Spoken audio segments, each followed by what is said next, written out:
Good morning. আজকে একটা খুব কমন কনফিউশন নিয়ে কথা বলতে চাই। মাঝে মধ্যেই দেখা যায় যে জেড ডিস্ট্রিবিউশন বা জি ডিস্ট্রিবিউশনের দুটো ফর্মুলা আমরা দেখতে পাই।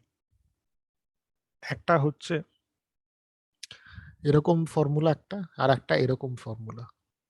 এই ধরনের ফর্মুলা যেখানে score minus mean divided by standard deviation করা হয়, সেখানে সাধারণত এই ধরনের ফর্মুলা ইউজ করা হয় এরকম ধরনের প্রবলেমের ক্ষেত্রে, যেখানে একটা স্যাম্পল সেটকে স্যাম্পল সেটের বিভিন্ন র ডেটাকে আমরা জেড স্কোরে কনভার্ট করতে পারি।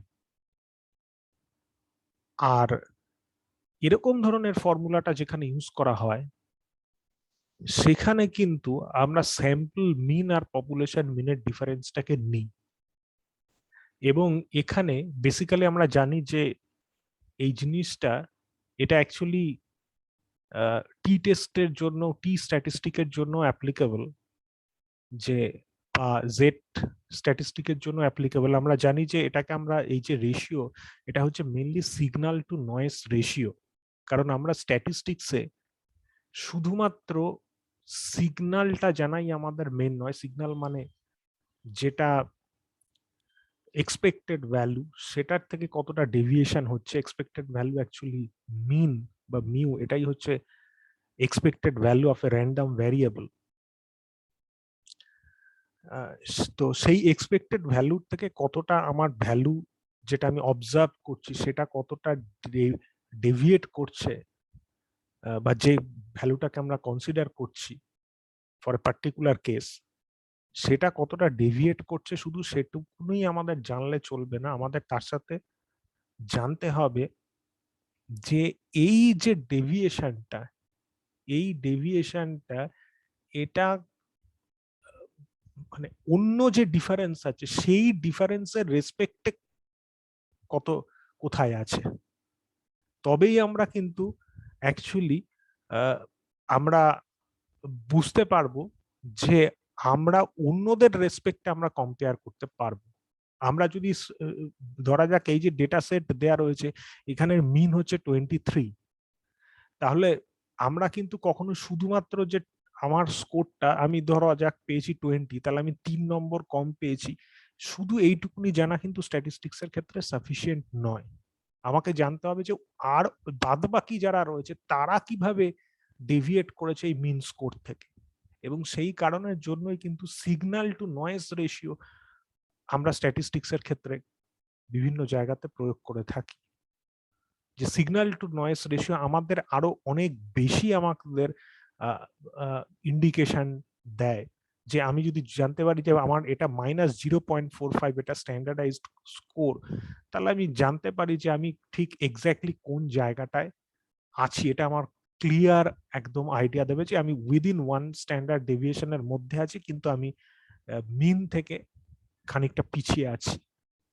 তো এই পুরো ক্লিয়ার পরিষ্কার ধারণা পাওয়ার জন্য আমাদের তাহলে আরো বেটার আইডিয়া পাওয়ার জন্য আমাদের এখানে সিগন্যাল টু নয়েজ রেশিও, এটাকে কনসিডার করতে হয়, বা এই ফর্মুলাগুলোকে এইভাবে লিখতে হয়। এখন এই যে সিগমাটা দেখছি নয়েজ, এটা কিন্তু হচ্ছে standard deviation of the sample. আর এই যে এখানে যে ডিনোমিনেটরের যে সিগমা বাই √n দেখছি, এটা কিন্তু actually standard error, which is also a standard deviation of different means. If you take, যদি এরকম ধরনের স্যাম্পল সেট অনেকবার দিই, তাদের যে মিন পাবো, সেই মিনের যদি আমি স্ট্যান্ডার্ড ডেভিয়েশন ক্যালকুলেট করি, তাহলে সেটাকে ইন্ডিকেট করে স্ট্যান্ডার্ড এরার দিয়ে, which is given by sigma by √n। এখন এক্ষেত্রে কিন্তু পুরোটাই আমার স্যাম্পলের মধ্যে আবদ্ধ।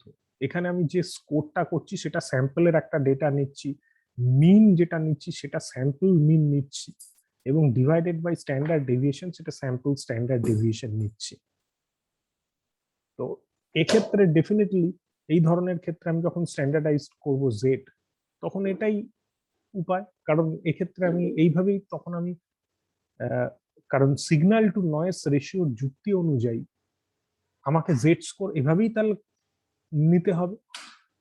কিন্তু যখন আমি এই ধরনের একটা প্রবলেম কনসিডার করছি, তখন কিন্তু সিগন্যাল টু নয়েজ রেশিওর যুক্তি অনুযায়ী আমাকে আমার যেটা আমি পাচ্ছি স্যাম্পল থেকে, সেটা পপুলেশনের থেকে কতটা ডেভিয়েট করছে, সেটা আমাকে ডিফারেন্সটা সেটা দেখতে হবে। সেই জন্য এক্স বার আমি নিচ্ছি, যেটা কিনা sample mean minus mu which is population mean. এবং আমাকে কিন্তু এখানে স্ট্যান্ডার্ড ডেভিয়েশন নিলে হবে না, এর যে স্ট্যান্ডার্ড ডেভিয়েশন, শুধু সেই স্ট্যান্ডার্ড ডেভিয়েশন ধরলে হবে না, কারণ আমি এখানে কম্পেয়ার করছি পপুলেশন মিনের সাথে। সেই জন্য পপুলেশন মিনের সাথে যেহেতু আমি কনসিডার করছি, সেহেতু আমি এখানে standard deviation of all the samples, সেই ব্যাপারটাকে মানে standard deviation of mean of all the samples, সেটাকে আমাকে কিন্তু কনসিডার করতে হবে, যেটা অ্যাকচুয়ালি স্ট্যান্ডার্ড এরার। তো সেই জন্য আমি এখানে স্ট্যান্ডার্ড এরারকে নিচ্ছি, যে পপুলেশন মিনের সাথে আমি যখন কম্পেয়ার করছি তখন সেটা বোঝানোর জন্য। তো এখন ঘটনা হচ্ছে যে আমরা যখন কাই স্কোয়ার ডিস্ট্রিবিউশনের ক্ষেত্রে আমরা যখন জেড এর ভ্যালু যখন নিচ্ছি, বেসিক্যালি কাই স্কোয়ার ডিস্ট্রিবিউশনে আমরা যে গ্রুপস গুলোকে পাবো, এখানে যেমন পাওয়া গেছে, এখানে যেমন গ্রুপস বলতে আছে লেফট হ্যান্ডেড, রাইট হ্যান্ডেড, দুটো গ্রুপ আছে। যদি অন্য কোনো প্রবলেম দেখি তাহলে সেখানে less than 18, 18 to 35, greater than 35, তিনটে গ্রুপ থাকতে পারে, তার বেশি গ্রুপ থাকতে পারে, যার উপর ডিপেন্ড করে আমরা ডিগ্রিজ অফ ফ্রিডমকে কাউন্ট করি। তো এই গুলোর ক্ষেত্রে আমি এই এক একটা গ্রুপকে এক একটা ভ্যারিয়েবল হিসেবে ট্রিট করতে পারি। এক একটা গ্রুপকে আমরা যদি একটা ভ্যারিয়েবল হিসেবে ট্রিট করি, তাহলে আমরা দেখব যে আমাদের এই ভ্যারিয়েবল গুলো ডাইকোটোমাস ইন নেচার। মানে যদি বলা যায় যে একটা লেস দ্যান 18, একটা একজন পার্সন সে লেস দ্যান 18 ইয়ার্স ওল্ড হবে নাকি হবে না, ইয়েস অর নো, দুটো আমরা আউটপুট তার জন্য পাবো। বা এখানেও একজন লেফট হ্যান্ডেড হবে কি হবে না, তার জন্য আমরা দুটো ইয়েস অর নো হবে। তার মানে এই জিনিসগুলো এটা কিন্তু পুরোপুরি বাইনোমিয়াল ডিস্ট্রিবিউশন ফলো করে। এখন এই বাইনোমিয়াল এক্স ভ্যারিয়েবল, ধরি এটা x left handed, being left handed, এটা ধরছে এই ভ্যারিয়েবলটা হচ্ছে এক্স, যেটা রিপ্রেজেন্ট করে বাইনোমিয়াল ডিস্ট্রিবিউশন। তাহলে বাইনোমিয়াল ডিস্ট্রিবিউশন এটা যেহেতু রিপ্রেজেন্ট করে, আমরা এটা স্ট্যাটিস্টিক্যালি প্রুফ করা যায় যে আমার যদি এন এর সাইজ স্মল এন, এটা যদি সাফিসিয়েন্টলি লার্জ হয়, তাহলে আমরা বাইনোমিয়াল ডিস্ট্রিবিউশনকে সেটাকে আমরা it can be approximated to normal distribution। এবং আমরা জানি যে স্ট্যান্ডার্ড নর্মাল ডিস্ট্রিবিউশনের ফর্মুলা তো এটা আছেই, x minus mu by sigma, ঠিক আছে, divided by x minus mu by sigma standard deviation. এবার মিউ মানে হচ্ছে গিয়ে এন পাই, কিছু কিছু বইতে পাইয়ের জায়গায় লেখা থাকে স্মল পি মানে হচ্ছে প্রবাবিলিটি, ঠিক আছে। তো এখানে হচ্ছে এটা অনেক বইতে লেখা থাকবে এন পি ইন্টু 1 - p মানে কিউ। আমরা আগে দেখেছিলাম যে বাইনোমিয়াল ডিস্ট্রিবিউশনের ক্ষেত্রে মিন ভ্যালু সেটা given by n p or n pi, আর standard deviation root under n p q দিয়ে এক্সপ্রেস করা হয়। সুতরাং সেইটা আমরা অরিজিনাল যে বাইনোমিয়াল ডিস্ট্রিবিউশনের যেটা রয়েছে সেটাকে আমরা এক্ষেত্রে কিন্তু লিখব, এবং এই জেডটা এটা বেসিক্যালি নর্মাল ডিস্ট্রিবিউশন, এটা কিন্তু নর্মাল ডিস্ট্রিবিউশন ফলো করে। এইভাবেই আমরা মানে নর্মালাইজড, এটাকে কাইন্ড অফ রাফলি স্পিকিং আমরা বলতে পারি যে বাইনোমিয়াল স্ট্যান্ডার্ডাইজড করছি আমরা বাইনোমিয়াল ডিস্ট্রিবিউশনকে, এইভাবে স্ট্যান্ডার্ডাইজ করা যায়, এটা একটা পদ্ধতি। তো এটা যদি আমার নর্মাল ডিস্ট্রিবিউশন এটা ফলো করবে, কারণ এটা স্ট্যান্ডার্ড নর্মাল ডিস্ট্রিবিউশন, আমি অ্যাপ্রক্সিমেটেড টু নর্মাল ডিস্ট্রিবিউশন আগে করেছি, তাহলে এই যে জেড স্কোয়ার এটা কাই স্কোয়ারকে ফলো করবে। জেড স্কোয়ারটাকে আমরা এইভাবে লিখতে পারি, তারপর এটাকে আমরা এইভাবে সাজাতে পারি। তাহলে এক্স মাইনাস এন পাই, এটা হচ্ছে যদি লেফট হ্যান্ডের জন্য ধরি, এটা এক্স হচ্ছে observe value minus n pi হচ্ছে expected value divided by n pi expected value. তাহলে রাইট হ্যান্ডের বেলায় এন মাইনাস এক্স, এটা হচ্ছে রাইট হ্যান্ডের যেটা আমি অবজার্ভ করছি, কারণ এক্স যদি 11 হয় তাহলে এন মাইনাস এক্স, এটা যদি রাইট হ্যান্ডেড হয়, সরি লেফট হ্যান্ডেড হয় এক্স, রাইট হ্যান্ডেড কত হবে 75 minus 11, so N minus x minus এটা আমার এক্সপেক্টেড ভ্যালু মানে N into 1 minus P or 1 minus পাই, কারণ এটা পাই হলে এটা 1 মাইনাস পি হবে, 1 মাইনাস পাই হবে প্রবাবিলিটি।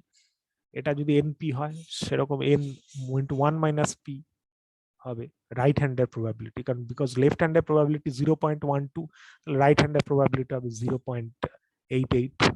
ওকে, সো এই জিনিসগুলো এখানে বসাবো। তো এই যে ভ্যালুটা সেইটাই আমরা বেসিক্যালি এইখানে সেই জিনিসটাই করেছি, দেখেছি। সুতরাং এটা অ্যাকচুয়ালি আমরা বলতে পারি যে এটা ফলো করছে যে কাই স্কোয়ার ডিস্ট্রিবিউশন, সেটাকে আমরা ফলো করছে বলতে পারি। এখন ঘটনা হচ্ছে যে এখন প্রশ্ন আসবে যে আমরা কেন এখানে সিগমা বাই রুট এন বা স্ট্যান্ডার্ড এরারকে কনসিডার করলাম না। এর উত্তর হচ্ছে যে আমাদের প্রথমে নিউমেরেটরের দিকে তাকাতে হবে। নিউমেরেটর অনুযায়ী আমাকে ডিনোমিনেটর আমাকে ভাবতে হবে যে আমি স্ট্যান্ডার্ড এরার নেব নাকি সিগমা নেব, কি নেব সেটা আমরা ভাবতে হবে। এখানে আমি যখন নিউমেরেটরের দিকে তাকাচ্ছি, এক্স এর ভ্যালু 11 নিচ্ছি, এন পাই এটার ভ্যালু যেটা আমরা নিচ্ছি এটা হচ্ছে 12% ইন্টু 75, 9 ইকুয়াল টু 9 নিচ্ছি, এটা এন পাই। এই মিন ভ্যালু এটা নিচ্ছি, মিন ভ্যালু এটা এক্সপেক্টেড ভ্যালু। হ্যাঁ, তো কারণ আমরা জানি যে মিন ভ্যালু এটা অ্যাকচুয়ালি এক্সপেক্টেড ভ্যালুর যে ফর্মুলা একটা ডিসক্রিট ডিস্ট্রিবিউশনের জন্য, বাইনোমিয়াল ডিস্ট্রিবিউশন হচ্ছে একটা ডিসক্রিট ডিস্ট্রিবিউশন, এবং একটা ডিসক্রিট ডিস্ট্রিবিউশনের জন্য যে ফর্মুলা, সেই ফর্মুলাটা কি? সেই ফর্মুলাটা হচ্ছে আমরা জানি যে summation of specific outcome into the probability. তো স্পেসিফিক আউটকাম প্রতিটা 75টা স্টুডেন্টের ক্ষেত্রে আউটকাম মানে একটা স্টুডেন্ট সেটা left hand being left handed, outcome কত হবে? সেটা আউটকামটা 1ই হবে প্রতিটা স্টুডেন্টের জন্য বিং লেফট হ্যান্ডেড। প্রতিটা স্টুডেন্টের ক্ষেত্রে, তাহলে সেক্ষেত্রে এটা প্রবাবিলিটি হচ্ছে স্পেসিফিক আউটকাম হচ্ছে 1 ইন্টু আমার 12% মানে 0.12, এইভাবে 1 into 0.12 plus 1 into 0.12 plus 1 into 0.12, এইভাবে আমি 75 বার যদি যোগ করি, ঠিক আছে, তাহলে সেটাকে আমরা করতে পারি যে 75 ইন্টু 0.12 একবারে করতে পারি, যেটা এখানে করা হয়েছে লিখতে পারি। তো সেটাই হচ্ছে আমার অ্যাকচুয়ালি এক্সপেক্টেড ভ্যালু। এখন এখানে কিন্তু কোনো এই যে এই ফর্মুলাতে আমরা এক্স বার মাইনাস মিন মানে মিন আর পপুলেশন মিন কনসিডার করছিলাম, এখানে কিন্তু আমি স্যাম্পল মিন আর পপুলেশন মিন কনসিডার করছি না।